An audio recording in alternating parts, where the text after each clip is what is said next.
औज़ बिल्लाहि मिनश शैतानिर रजीम, बिस्मिल्लाहिर रहमानिर रहीम।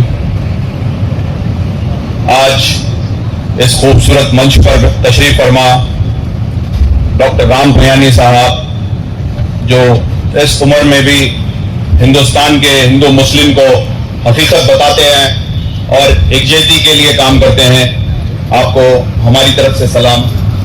और मौलाना नदवी साहब, जो रामपुर के एमपी है, आप जेपीसी के मेंबर भी रह चुके हैं, आज मदीरा में इस प्रोग्राम में आकर आपने चार चांद लगाया है और यहाँ के लोगों को ये मालूम होना चाहिए कि वक्फ का इशू कितना इंपॉर्टेंट है।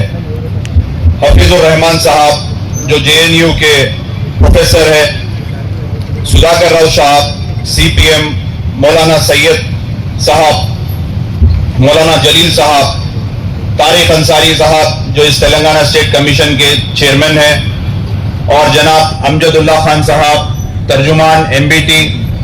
और अमजदुल्ला खान साहब की खुसूसियात ये है कि जहां जरूरत पहुंचती है तो सबसे पहले मेडिसिन अमजदुल्ला खान ही लेके जाते हैं। कोई भी चीज का अगर मसला होता है तेलंगाना में, चाहे मसाजिदों का मसला हो या बीमार का मसला हो, कोई भी चीज का मसला हो, सबसे पहले अगर कोई हाजिर रहते हैं तो अमजदुल्ला खान साहब। अल्लाह उनको बहुत जल्द नवाजेगा और बहुत अच्छे मुकाम पर नवाजेगा। आज भी स्पोक पर्सन रह के एक एमबीटी पार्टी के वो पूरे तेलंगाना को हराए हुए हैं। और मैं तमाम दीगर लोगों का भी यहाँ पर खैर मकदम करता हूँ। और इस प्रोग्राम के ऑर्गेनाइजर मुस्लिम आइकिया संगम, जिसके सदर हैं मौलाना शेख मुजाहिद साहब, जो बहुत बेहतरीन प्रोग्राम ऑर्गेनाइज करे हैं, शेख हुसैन साहब जो वाइस प्रेसिडेंट है, और हमारे जब्बार साहब जो इसके स्पोक पर्सन है और अच्छा ऑर्गेनाइज करे हैं ये प्रोग्राम को। देखिए, सबने तो अपनी अपनी बात कर दी और कुछ बचा नहीं बात करने के लिए। मैं सिर्फ आप तमाम मदिरा के लोगों से यही गुजारिश करूंगा कि वक्फ का सब्जेक्ट बहुत इंपॉर्टेंट सब्जेक्ट है और इसको बीजेपी ने गैर दस्तूरी तौर पर अपने इसको एक्ट बना दिया है। और मैं सलाम करता हूं 232 एमपीज को जो रात के 3 बजे तक रुककर इस बिल की मुखालिफत करें, जिसमें हमारे नदवी साहब भी हैं और आपकी पार्टी के सदर का भी हम शुक्रिया अदा करते हैं।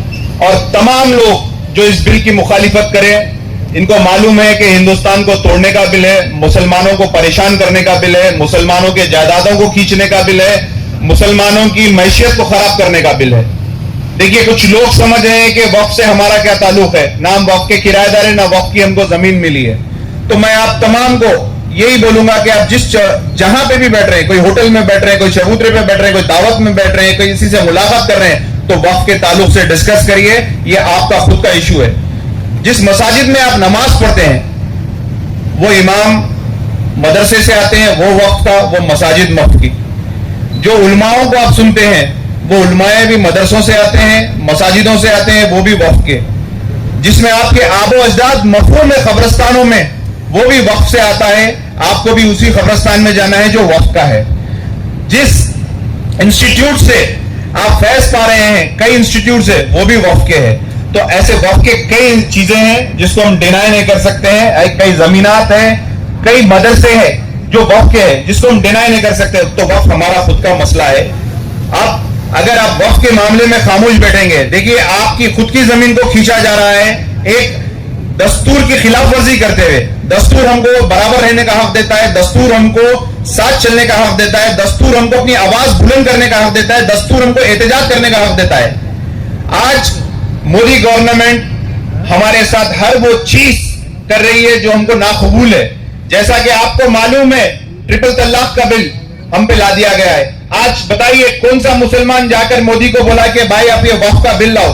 वक्फ एक इस्लामिक प्रैक्टिस है जिसमें मंशा वक्फ के तहत आपका काम होता है। जैसा कि किसी ने अपनी प्रॉपर्टी दिया और बोला कि ये स्कूल में इसका सिर्फ कूलर लगना है तो कूलर लगना है, किताब देना है तो किताब देना है, चद्दर और गुल चढ़ना है तो चद्दर और गुल चढ़ना है। अब मोदी साहब क्या करेंगे जब ये वक्फ के जायदादों को ले लेंगे? और आर्कोलॉजी में हमारी जो वक्फ के जायदादें हैं, उस जायदादों को अभी इमीडिएटली इस एक्ट के हिसाब से डायरेक्ट गवर्नमेंट के अंडर में ले लिया गया है। जैसा कि हैदराबाद और तेलंगाना की सबसे बड़ी मस्जिद है मक्का मस्जिद, वो आर्कोलॉजी सर्वे ऑफ इंडिया में आती है। अब उस मस्जिद में बोलेंगे कि इमाम साहब آپ وقت سے تعلق نہیں ہے, ہم سے تعلق ہے, آواز کم رکھیے, دھیمی رکھیے, جمعے کی نماز نہیں ہونا, فلانا خطبہ نہیں ہونا, یہاں پہ بھی شوٹنگ بھی چلے گی. بہرحال جو چیز ہمارے ہاتھ میں سے نکل جائیں گی تو کچھ بھی ہوگا. تو ہم کو نسلوں کے لیے اگر کچھ بچانا ہے تو وہ وقت بچا سکتے ہیں. کم سے کم وقت میں آپ کا کچھ نہیں ہوگا, لیکن آپ کی خبر جو رہیں گی وہ وقت کے قبرستان میں رہے گی. آپ جہاں مفہوم ہوں گے وہ وقت کا قبرستان رہے گا. تو کافی باتیں سب نے بول دی ہیں. میں عوام الناس سے بھی یہی کرتا ہوں, یہ بیٹھنے کا وقت نہیں ہے, یہ سونے کا وقت نہیں ہے. ہم کو نکلنا پڑے گا. جب تک ہم نہیں نکلیں گے, جب تک ہم اپنے حق کے لیے نہیں لڑیں گے تو یہ بل واپس نہیں ہوگا. 11 سال کے دور اقتدار میں مودی کے اب تک 100 بل آئے, کوئی بل واپس نہیں کیا سوائے کسانوں کے بل کے. ڈیلی پروٹیسٹ کریں گے تو برابر یہ بل واپس ہوگا.